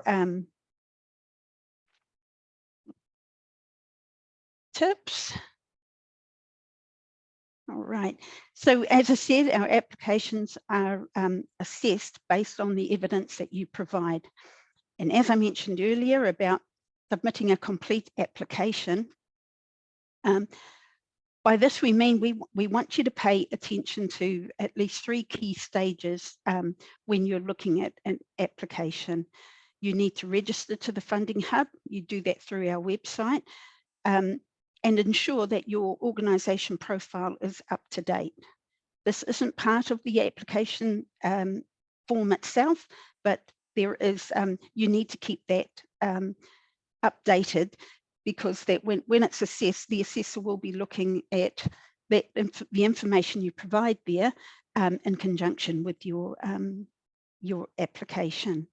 The second thing is to ensure that you're really concise and clear on what you're coming to, what the amount you're applying for, what you are applying for, what it is that you want it for, and the impact you're wanting to make with your program.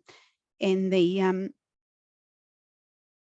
third thing is all support documents are in place. We have on our website as well, I will cover it in the next slide. There is an application guide, documents to submit. There are mandatory documents you'll need to submit, and there's a criteria as well that must be met for each of those support documents. We have a budget template there and a budget guide for you. That's one of the key documents, your annual accounts, community support letters. So those sort of things. Those are the 3 key things that you really need to,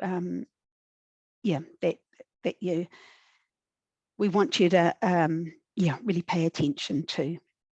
So our application forms, they're designed in a way to draw out your story. So try not to describe everything in the first question. And that is, what would you like funding for? Please be specific. For example, if you're seeking funding, say, to fund an initiative to support new migrants, to answer that question, it would be that, and this includes general operating costs and a laptop. Then you would outline the aim of the program. Often that question is answered with all the stats on why it's needed. So they're looking at the problem rather than this is the solution that our application seeks to address. So there is that. So supporting documents, yep. As mentioned before, and I will mention it again, please ensure that you understand Foundation North's focus areas and if your initiative is a good fit. If it isn't, or doesn't naturally fit into Foundation North's focus areas, then we may not be the right funder. So another tip would be to take your time when you are uploading the support documents, and again, make sure that you meet the criteria noted in documents to submit on our website. You can, so there are the mandatory documents you must provide with your application. However, you can add further documents that might be annual report or an evaluation report if you feel it supports your application. There is a balance. An example of that is for a community grant application, we require 2 community support letters, and it's, whilst we say yes, you can put in, and many groups do, 6 or 8 community support letters, provided 2 of them meet the criteria on letterhead signed dated no older than 6 months. I guess just be sure that it is it is supporting your application. Ensure that your organisation's constitution and vision aligns with the project or initiative that you are seeking support for. Another key one would be realistic with your planning, with the amount you're applying for and the timing. So funding for an event, we encourage organisations to submit an application at least 5 to 6 months before the event date. This allows you enough time. Have you allowed enough time, because our funding is contestable and you want to be prepared. Putting a quick response application in for an event that's in 8 weeks, knowing that you're going to get a decision in 8 weeks. If it's incomplete, it won't be assessed, it will be returned to you. When the updates are made and you resubmit it to us, that's actually when your 8 weeks starts again. So you may not get into the round that you want. And we don't fund retrospectively, so you really, planning is really, really key. Another one is, are you putting all your eggs in the Foundation North basket? So you'll be asking yourself, if Foundation North is unable to fully fund your project or initiative, what are the consequences of that? So we do encourage you to seek all your funding options to go there. I guess what I tell groups is it's always better to be in a position to give money back to a funder than to be caught short. And what does that, what's the consequence of that? So these are questions you need to be asking yourself. How we assess. So just know that our team will do their homework and due diligence. So that may be around social media, website, your constitution, even conversations with you. And also due diligence around your organisation's background, financial planning, budgeting, collaboration, evidence of community need. So, and we will be able to see that in your application. And of course, aligning to the focus area that you've selected. Now, last one, so useful guides. There are 10 guides all up on our website. I absolutely am not advocating for you to read everything on the website, but I will name a number of our application guides that, particularly if you're a first-time applicant to us, you would be do have a look at who can apply, and that's around your eligibility. And I guess it's you need to be a charitable trust or an incorporated society, or able to show that you are in there. We will consider an application from an unregistered group, and that would be through our umbrellas. So again, give us a call about that. And we've also, to be more, I guess, accessible to community, we will consider an application from a New Zealand limited liability company, provided you can demonstrate charitable intent. That's key. But those in those scenarios, please give us a call. There is information on the website, and if you're still not sure where you see yourself fitting in, give us a call. The other guides that I suggest you have a look at is applying for a grant. So that's who can apply, that's the eligibility one, applying for a grant. And this is a one-stop guide with our community funding pathways.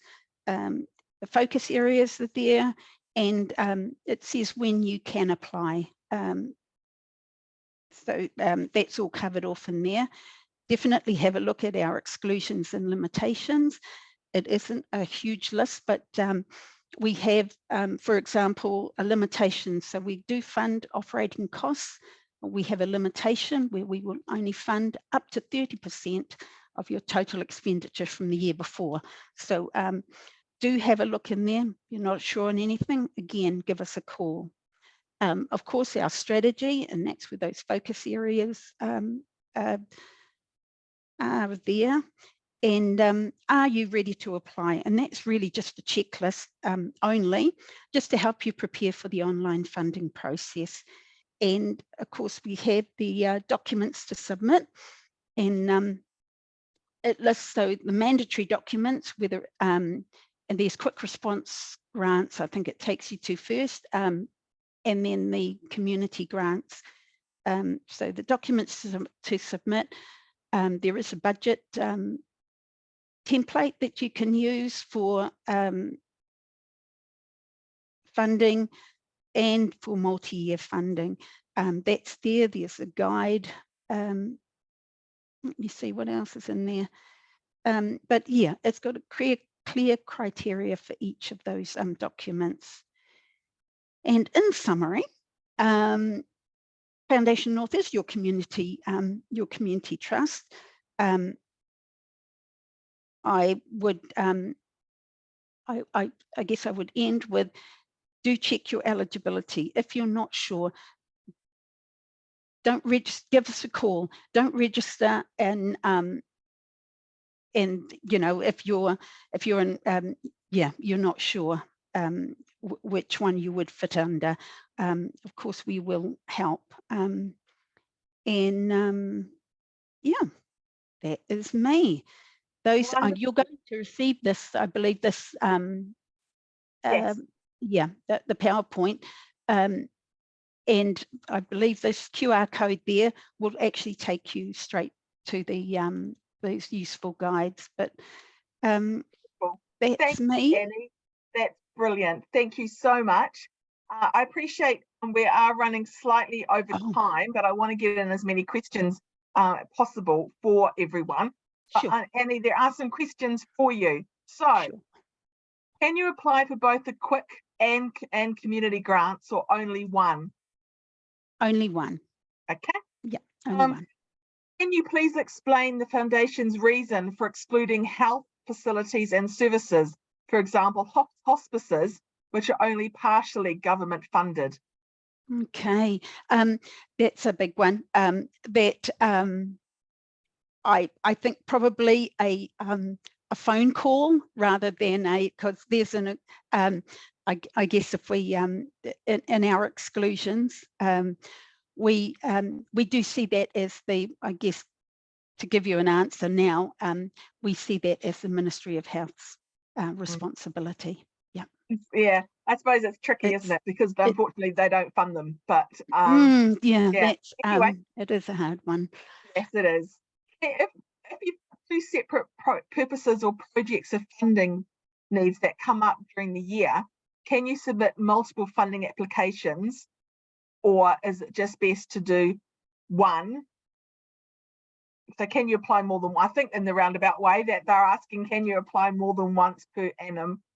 Okay, you so if you submit an application, that will go through. So for a QRG, if it's declined, you can most certainly come back to us, but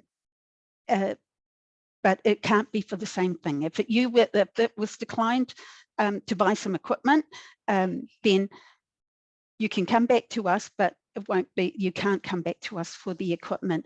I would get.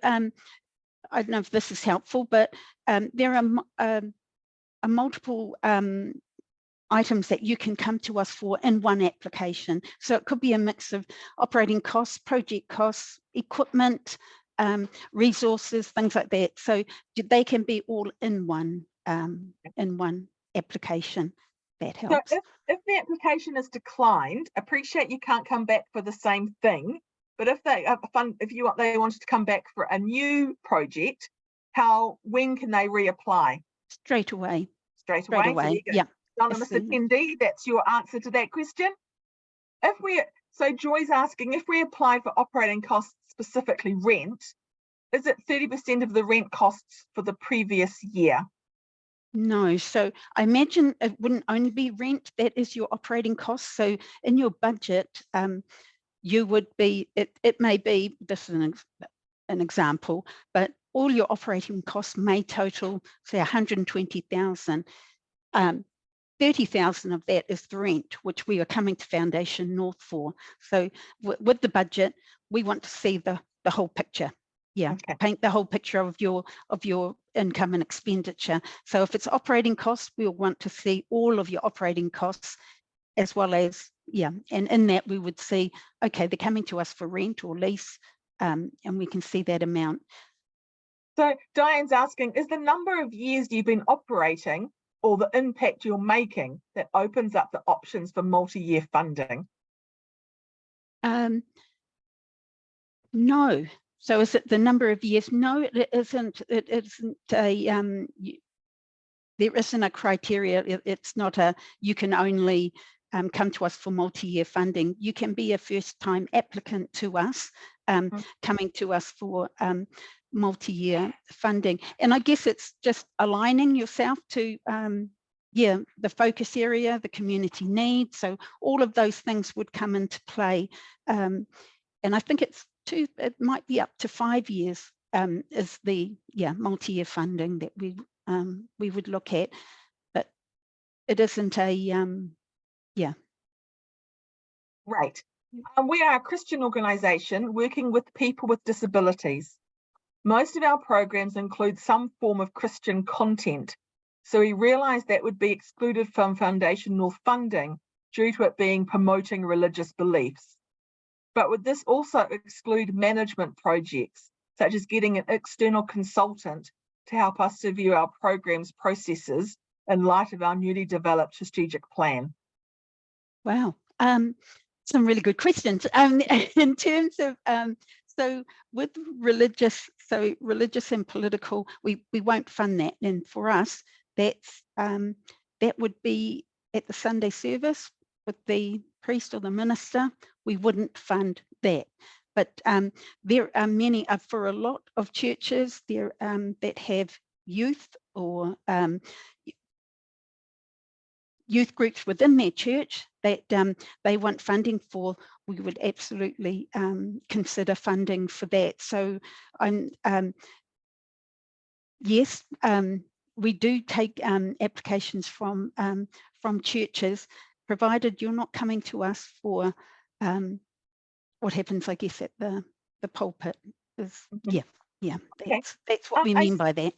I see you've got some community hui's coming up scheduled over the next couple of weeks. How often do you hold those? Okay, that's so this is our funding unit is split into three. So we have the 3 strands, which is the engagement team, funding support team, and assessment team. So with the engagement team, we have engagement advisors. We have 3 in the north. They live and work in the north, 2 in South Auckland, and of course we have 2 that do the rest of the areas. The Northland, they have crew, they have AFI sessions, and that happens in different areas of the north on a monthly basis. And then in South Auckland, they have, I think it's Let's Talk About Funding, but they do as well. I advertise them all the time on our website, and it's only the northern ones that you need to book an appointment for. So you'll see one-on-one with a, but the rest of them, they are holding community engagements that, you'll be invited to. Can you apply for a new grant when you have a current grant, but the new grant is for a different purpose?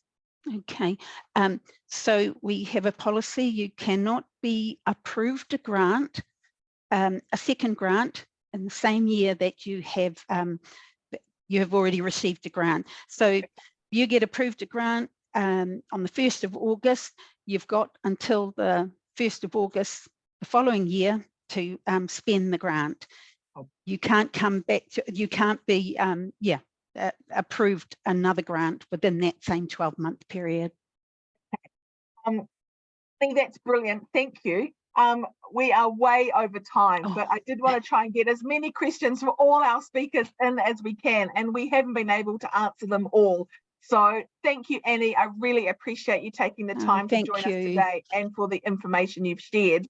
I appreciate some of our attendees have had to leave because we are over time, but as I said, want to get in as many questions as we possibly can. Fiona, over to you to say to help close the webinar today. A huge thank you to all of our speakers today. It's been fascinating to learn more about what will make for a successful application and the importance of aligning our values and our organisation mission and vision and the work that we're engaged in with those of the funding organisation that we are working with. I'm hugely grateful for all of the presentations from our presenters this morning. Thank you so much. In all cases, I think ANCAD has either had dialogue previously with all of the funders represented this morning, or as indeed either in the past or presently being funded by some of these organisations. And we're hugely grateful for all of the support that we've received as an organisation and for the support that you offer many of our communities. So thank you so much. Thank you to all of our attendees this morning. We appreciate that you've given up so much time to listen to these webinars, and we hope that you found them very useful. Please do get in touch with ANCAD, join our liiFT program, get our funding guide, or just get in touch if you have any questions. We wish you all well for the rest of the day. Kia kaha. I'll hand over to Stephanie for any final words from her. Thank you so much. Thanks, Fiona. So I echo what Fiona has said. Thank you to all our speakers. Thank you to our attendees. I really hope you found it worthwhile. There will be another funding fair in early 2024. So if you've got suggestions for who you'd like to hear speak, please let ANCAD know. Just a reminder that the presentations will be emailed. The link so that you can watch the webinar again will also be emailed to you. When the webinar closes, a survey, a very short survey will pop up, hopefully on your screen. Please take the moment to answer the couple of questions. Your feedback is valued and wanted and really important. So thank you. Again, our thanks to all. Take care and enjoy the rest of your day. Thank you. Bye-bye. Thank you. Bye-bye.